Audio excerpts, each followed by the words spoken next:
Hello, you wonderful people, and welcome to another episode of Not Too Comic Book. This being a show about TV shows that are adaptations of comic books. For today's episode, I'm going to talk about the season finale of Snowpiercer. A great season finale. A lot of really interesting things went down in this episode, so let's break it down. So now it's at the point everyone's drawing lines in the sand, trying to figure out who's got whose side. Basically, anyone that was already in the middle kind of sides with Melanie. Now, Agset, who was, agriculture and stuff like that, have sided with her as well. So it's like, cool. Now everyone's got to decide where they go. Wilfred's on making his move. He ends up taking the night car. The brakemen Roche is leading them to be the middle ground, neutral ground, not choosing a side, trying to prevent both sides from clashing. But it is that beautiful voiceover at the beginning where Melanie's like, right, of course I would be the monster. This is kind of the role I've been cast in before. And if I have to do it again, I will play the role of a villain if it's what it takes to protect the people I love. Even if I'm going to end up losing my daughter through this, but as long as I'm able to keep her alive, that's all that matters.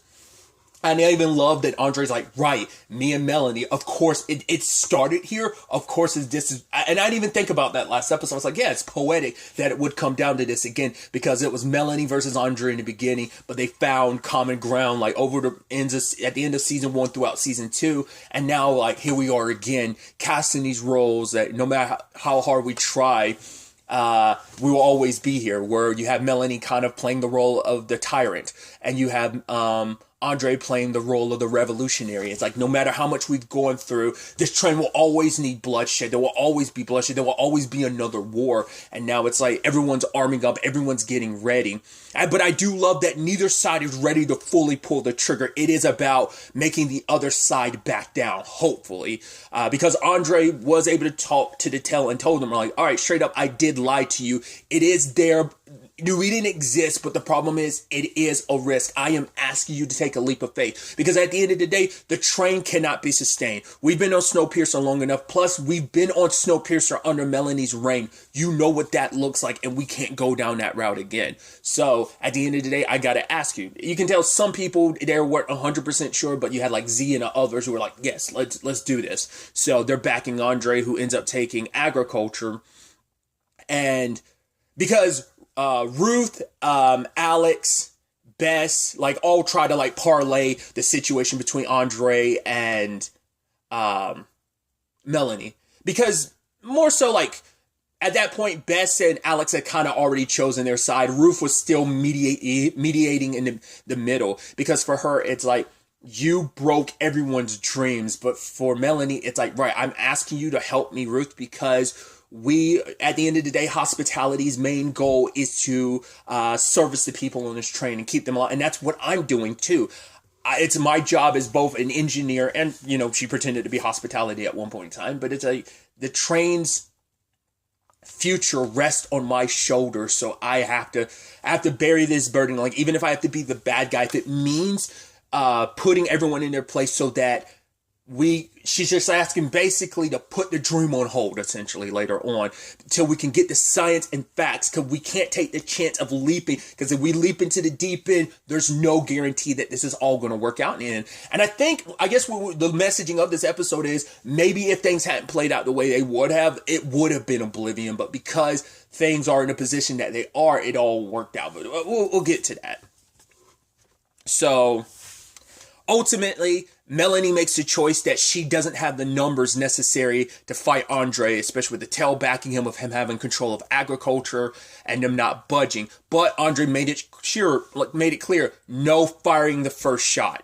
We gotta, because if they fire the first shot, it's going to taint how people look at it. They're going to look like the bad guys in this situation, so they're holding for now.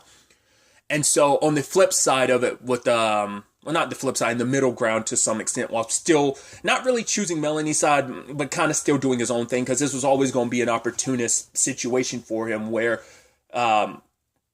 Wilfred was going to side with Melanie, oh yeah, we're about staying on the train, but it's also because he's powerful on the train. That's why he was always against this. I don't want to lose my power. That's been apparent since season 2, that he didn't want to get off the train for that very reason. And he's still I'm in this powerful position. I've got this influence. I've got Boki. Now that was a surprise. I didn't know quite who to expect.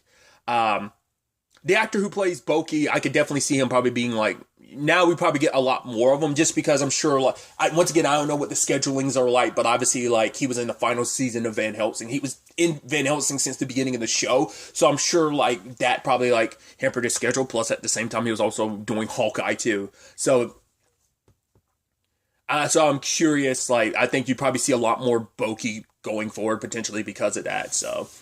But, his new Iceman, sadly, and he's kind of like, I guess it's like you did a lot of the reprogramming, made it so that he's not just cold resistant, he has no feeling of pain whatsoever, making him a great weapon in that regard, that he doesn't even need like a brakeman's suit or whatever, just because it's like, right, his new Icy Bob, that's who Josie was supposed to be, but obviously Josie's on Andre's side, so he needed his own muscle. Oz, at the end of the day, decided he wasn't about this. He's not going to join with Wilford. Like, once the lines were drawn, he decided to join Andre, and then which LJ was like, wait, what? No, yeah, go ahead, toss him. I'm over here by myself. It's like, despite her threats and stuff like that, she does love Oz. Because it's like, right, we are in love, we do, like, she has someone. Yes, there is the whole Wilford situation, but having someone who loves you, who's by your side despite, it's like someone accepting you warts and all. She kind of I think she feels like she got that with Oz, and for him to be like, oh, I'm leaving, like, what, you're leaving? No. Like, she has no one outside of Oz and Wilford, and I think that plays an important role later on when decisions are made. But Melanie made a deal with the devil because she thinks she can control Wilford, and I love that Ruth was like, you go ahead and do that, but I can't support this because I've gone through too much to change and become a better version of myself, and I cannot go back. And I thought that was a beautiful thing, because like Ruth is like, me siding with you will be siding with the way things used to be, and I can't, like, I know the madman. I see and understand the madman that Wilford is, and you know, it's like you controlling him is not the point. It's like you siding with him in general is still a big no. But they strike their deal. However, to get this deal where it is, I love that Melanie lays down the ground rules. I have to be head engineer, and you have to retire. And he's like, okay, I want my certain amenities and blah, blah, blah, blah. And she's like, an added bonus is you have the shame of me, if it helps, me bowing down to you, me you have all my shame of me having to turn to you for help. So you have that as an added bonus. So he accepts everything. Word gets back that it's, you know, the brakemen end up choosing to work with him because he has the number, he has the vote, which even Andre's like, how can you be so sure? Like, is there an actual vote, Roach? But Roach is like, he's trying his best. He was even telling Andre, like, if you've got a better way, you tell me, because now they end up, because obviously Roach has all his beef with Wilford. That doesn't just simply go away, but in his role, it's like, right, you've got like the popular vote to some extent, and it's like, right, I've got my duty to try and stop this from getting like super bloody. So it's just like it's a show of force to be like, right, I need you, just surrender, please, like, or at least find some other way around this. And at the end of the day, I thought it was beautiful how everything does ultimately end up getting resolved. Because it is sucky. I was like, man, is it really going to turn to war again? It's like, this is the role we're casting, and Andre's like, right, we're ready for this. The tail has fought like hell to get on this train. Then we have been ready to fight for hell, like hell, to get off of it because of that. You know, you've seen our determination to fight and survive and revolt and stand up to everything to earn our spot on this train. Then we are going to fight to the death to earn our spots off of it as well. So, but no one wants it to come down to that. But then there's also the Zara element. I'm surprised that didn't play a big, like, it plays a big role. It plays a significant role, but it's just Zara sneaking off, and I don't know, because we don't see it in the confines of the episode, so I don't know whether she eventually told Andre, or I guess Melanie got contact. I don't know. It's hard to say. Because Zara's trying to, I guess she eventually maybe came clean because she doesn't trust Wilford, because it's like, right, we had our arrangement. It's like, as long as she secretly still has his back, I guess that's all it is, maybe. they never made it clear, at least not to me, what exactly her side of the arrangement was. Like, it's like, okay, you can make sure my baby's okay, Leanne's okay, whichever way this whole thing turns out. But he's like, yeah, as long as you keep up your end of the bargain. I'm like this, we never really got insight into what that was, not unless it was just her keeping an eye on Andre and kind of reporting in, or like always, no matter which way the scales tip, always have his back. So whatever side he backs up, that's the side she backs up. Maybe that was it. They never really went into that. But I thought she was going to play maybe like that mole role a little bit more, a little more, not fast and loose with it, but I'm surprised how like it was kind of just resolved. So I thought that was kind of interesting. Because I guess at the end of the day, you can't fault anyone from doing what they do. Because as Audrey's back with Wilford, but because Oz, when he came to report, was like, I don't know like what side she's on, whether she's being held against her will. She didn't leave when she had the chance. Granted, you left when you had the chance and you got tossed. So, but Audrey isn't. I was curious. I was like, is she playing the role? But the moment like Wilford was around her, I was like, no, she's not. And I think she's much like Ruth. It's like, I don't want to go back to being what I was before. I like who I am now. I'm back to being me again without his venom seeping into my skin. It's like, I'm back to being Audrey again. And I don't want to be his anymore. Especially now that she's found Bess and there's a little more light in her life rather than the darkness that is Wilford. So I just thought that was interesting. And Bess, despite everything, was like, no, she won't be back with him. She can't be, because who she is now would never side with who he is. So, but when it all comes down to it, Andre decides like, right, there has to be a better way, because we're going in this cycle over and over again. This will never be ending. Because the whole conversation is like, right, if we make the turn, then what? We don't make the turn, then what? It's just going to be constant clashing. That was the conversation beforehand. Melanie's backing with the science. Andre's like, have some faith. And Alex is on that same boat as well, to the point she goes, fine, you want me on your side, Mom? I left all my friends back there. They're probably going to end up dying, but sure. So it's like she's reluctantly there.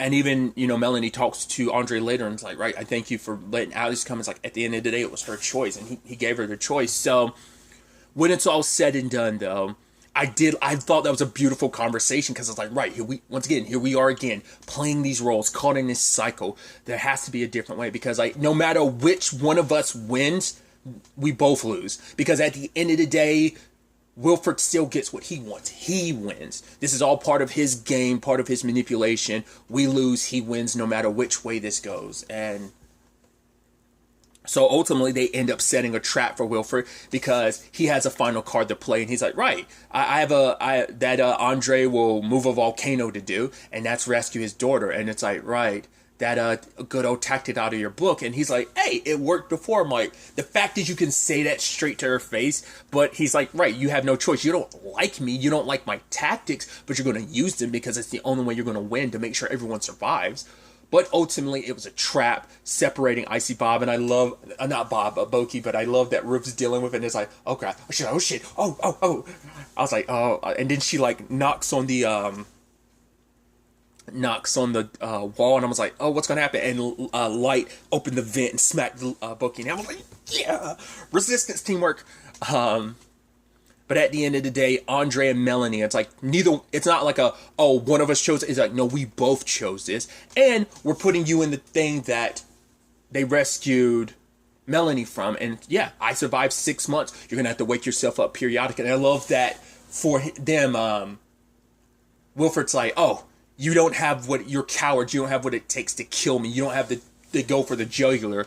But I think that's also the point too, because Andre's like, that's not who I am anymore. And I'm not going to do something that you would do. Neither me nor Melanie are ever going to be you. We've been played and casting these roles, and we're breaking the shackles to these roles. We've made our choices, and we're not going to be like you. And even Audrey's there, and she won't side with Wilford. She already wasn't, and she stays by Bess's side and just tells him goodbye. He's like, right, I'll show you who's a real survivor. So the question is, are we done with Wilford or not? He's a cockroach that constantly comes back, so I don't know. I mean, Melanie was basically at the point of almost not coming back, because when she eventually ran out of supplies, she was like, yeah, my body's not strong enough to wake up from the sleep again, and she had run out of stimulants by then. So we'll see. But it's also his punishment to be cast out of the train, getting rid of you once and for all, because he's too dangerous to leave on a train. But also, it's like, we're not going to kill you. You can do what you want. We're not going to become you in the process. And maybe in the long run, maybe it's smarter to kill him. I don't know. But I think that this episode had the minimum amount of bloodshed too, because it was off screen, but apparently 3 of Roche's brakemen ended up dying because of Wilford's people or something like that. I don't think it was Andre or anything. So, because he specifically called out Wilford. Wilford's like, oh, that'll be the last of it in the grand scheme of all of this. So it was more so on Wilford that any bloodshed happened. So we walked away pretty not. Things being pretty even. Obviously, the most bloodshed was in season 1. A decent amount in season 2. So, for there to actually be none now, it's actually kind of interesting. Well, you can't say none now because Pike is still dead as a result of all of this, sadly, too. But it is just it is what it is, to protect the lie. But now it's no longer just, it's the leap of faith that is Snowpiercer. The leap of faith that is New Eden. I mean, even Asha sacrificing herself in a grand scheme for that. So, but ultimately, Melanie and Andre come to a decision that the train is going to split. Snowpiercer is going to continue forward, but it's going to be run on truth and science. Where Andre is like, right, we're going to take a leap of faith. And once again, it has to be a leap of faith, because there is no guarantee. There is dangers that there will be issues. And even Melanie's like, yes, staying on Snowpiercer. We all know it's deteriorating. The tracks are as well. So it's, at the end of the day, everyone has to make their choice. We're splitting in 6 hours, so say goodbye to your friends, your family. And it was this beautiful moment of everything that they've been through led to no longer just be who they were at the beginning of the season, who they've become. Everything that they've been through has forged them into this new version of themselves, and no one wanted to go back from that. So for them to kind of unite like this in this decision to not only get rid of Wilford, but also to come together like this, and come together with the decision of splitting up. And so now we see the divide. At the end of the day, Bess couldn't see a life on Snowpiercer anymore. But for Audrey, it's this is where the best version of me is here. With my own way of healing people, I can help people through this. So even if she loves Audrey, she can't see a future on Snowpiercer. She's always longed about getting off of this train, and now she has the opportunity to. So, and I love that. Obviously, she turns to Roach, and Roach is like, all right, come here. And I was like, oh, that's sweet. So Carly and Roach are leaving because he's like, yeah, gave it to Carly to make the decision. So she's decided, Oz decided to leave the train, and LJ's like, no, we have to stay here. You're giving up on everything, all the power and everything. And he's like, right. And he wishes her the best of luck and says goodbye. She's like, the fact is, I will be on top. I'm a survivor. And once again, you see the heartbreak because she has no one. No one really, and I think that's presented really nicely throughout the course of this season. Who does she interact with the most? People who are means to an end to her, yes, that are working with Wilford. That's about it. But at the end of the day, the only other person she really interacted with was Oz, because without Wilford, she has nothing and no one, and he's the only thing that kind of kept her going. And seeing her break down like that, because she's always so in control and everything, but that's also the problem. She tried to keep Oz around, oh, I'm willing to sacrifice what I love to get what I want.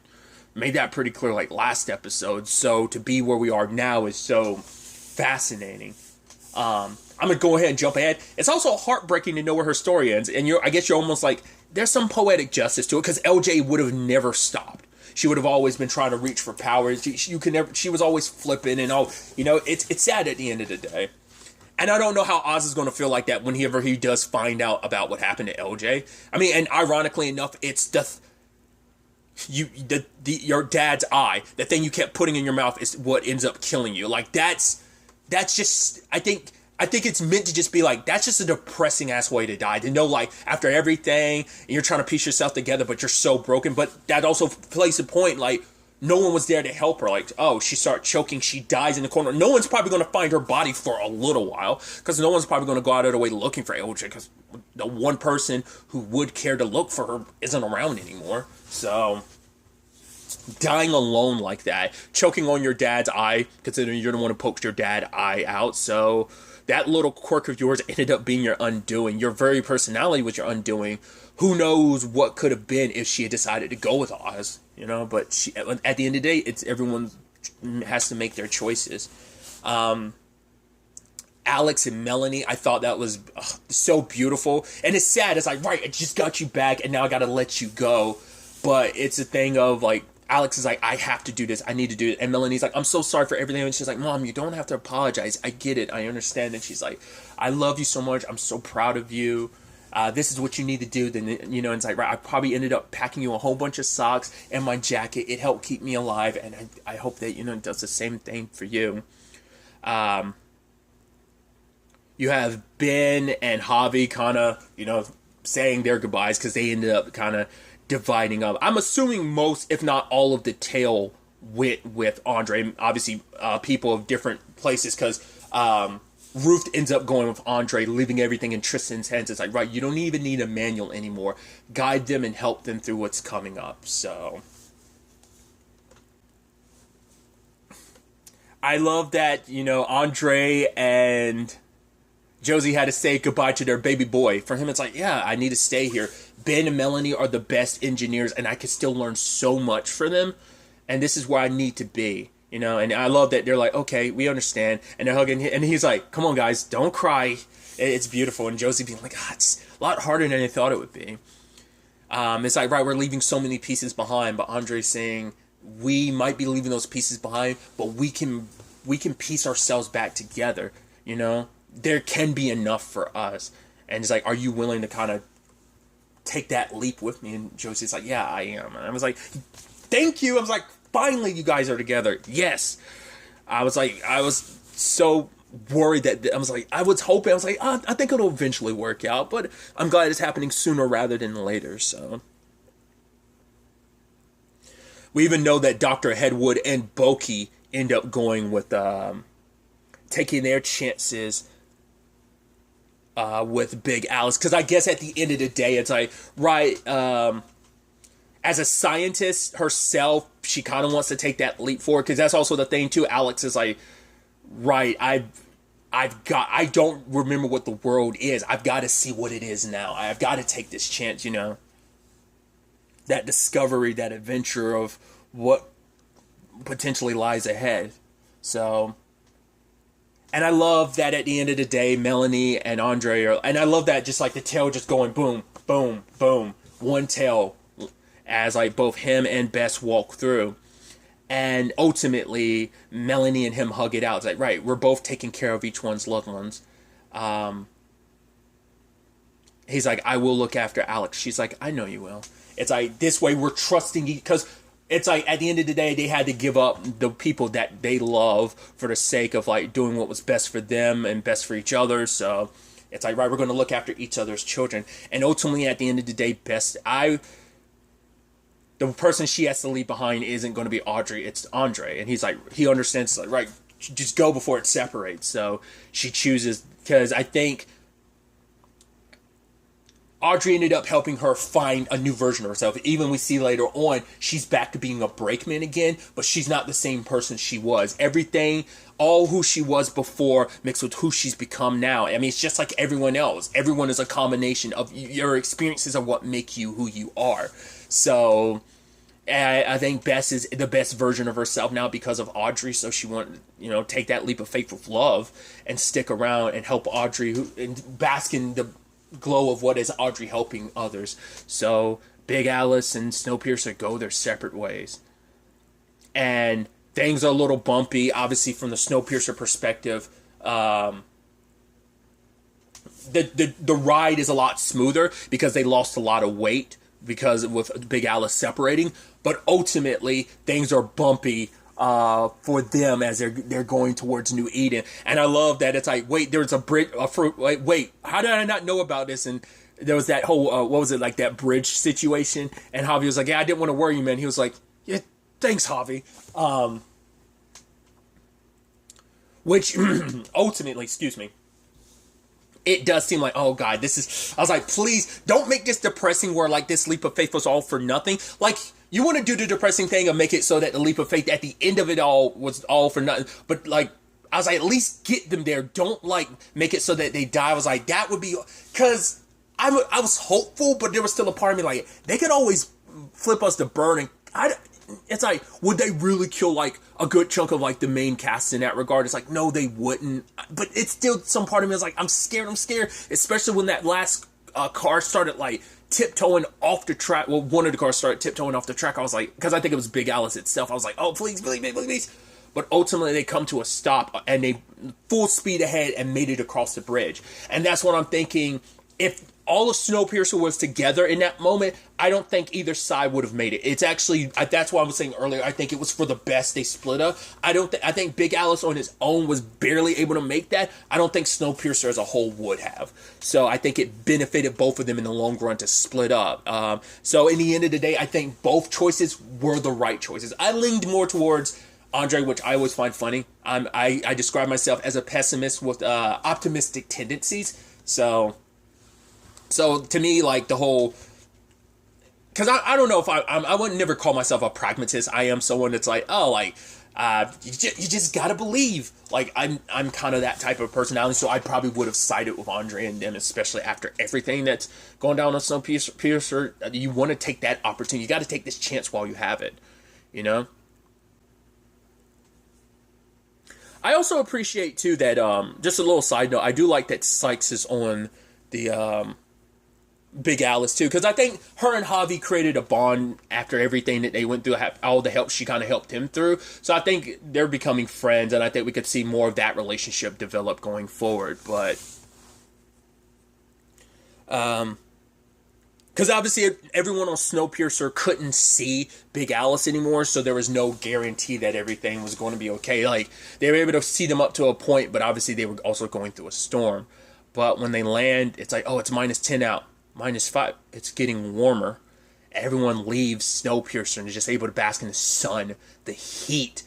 It's like, oh my God, like there's just not, it's warm enough here, and it worked out. So now they have to, this was a leap of faith to find somewhere new to build. And it's like, welcome to New Eden. And then we cut to 3 months later, and we're with Snowpiercer, and then Melanie sees something flowing into the sky. And something explodes in the air. At first I was like, that's not a flare. It's like, what is that? And when they kind of do that zoom in at the end, I'm like, that looks like, I'm like, is that shells to like a cannon or something? Like, what was that? So I'm not really sure, because I was like, I doubt it. Like, so that means there's someone else out there. So Asha wasn't the only one. Are we going to find another thing? Because I talked about this earlier in the season. Someone had hit me up like during my trailer discussion video, and they referenced, I don't know, I'm not well versed in the graphic novel, so I don't know if this person was pulling from that, but they were saying like there was rumors that there was going to be like a third train. They weren't sure that's the route they were going. They were saying like it was just something they had heard. So I don't know how many trains actually exist in the like La Transponage, which I'm sorry once again for my terrible pronunciation, but I don't know, like, because there being 2 trains was a thing from the graphic novel, but I don't know like how far beyond that went. That I'm only picking that up from someone who had read the graphic novel. Like I'd learned that, like, once again, kind of slightly got that spoiled for me during season 1 before we even got to that reveal at the end of the season that there was another train. So I don't know if that's supposed to be significant of like, oh, there's another train, or because I couldn't see anything else being stationary. I mean, Asha survived because of her circumstances, or maybe someone else did too, and maybe that's what that is, but I'm assuming it's going to be like another moving object potentially. So there's that. The New Eden stuff, like how much were they able to build and grow and do in the time of this next 3 months? Both sides have their own issues and their struggles and their complications, but it's like, right, we are all in this together in our respective paths that we've chosen. So, I'd be so excited to see where this would all take us going forward. Snowpiercer is returning for a 4th season, which I'm very excited to know that. Really quickly, some interesting connections casting wise. One of the names I saw that's joining the cast is Clark Gregg. I was like, what? Which obviously the thing I best know him for is Coulson from Agents of S.H.I.E.L.D. So, which also makes perfect timing because obviously Agents of S.H.I.E.L.D. is done. So interesting Marvel connect to some extent. The fact is that he was in Agents of S.H.I.E.L.D., but obviously Jennifer Connelly has her connection to Marvel as well, obviously being in the original Ang Lee's Hulk. But also, I don't think she's popped up voice-wise since then, but at least in Homecoming, she voiced Peter's AI system, Karen. So I was like, that's interesting Marvel Connect. But another name that popped up is Michael Aronov, which most recent thing I saw him in was Hit and Run from that show that's on Netflix, at least here in the U.S. I don't know if it's on a different network outside of the U.S. I didn't realize that was him, but I knew him as Smokey on a few episodes of The Blacklist. I think I've seen him in stuff from time to time. I didn't look through his entire filmography. I caught glimpses of stuff here and there. But what I thought was interesting, though, is he was in The Americans, which I thought was fascinating. Apparently, he was in like 12 episodes of it, which Allison Wright, the actress who plays Ruth, was also in Snowpiercer. I mean, not Snowpiercer, The Americans. So that's an interesting connect there. Once again, that's a show I really enjoyed. I have to circle back to it at some point. I'm sure I can watch it all on Hulu just because of the FX connection and stuff. But regardless,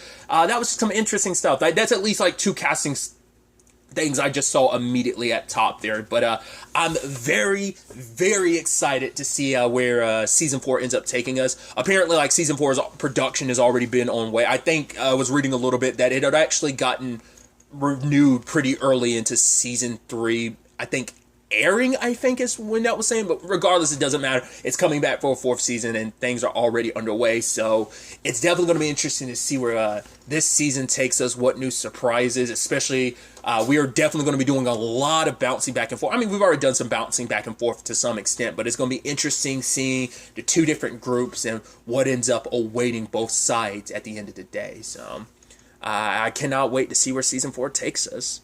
But really, that's all I'm going to talk about. So the next time we meet, be happy, be safe, live life to the fullest, and enjoy it. Good day and goodbye.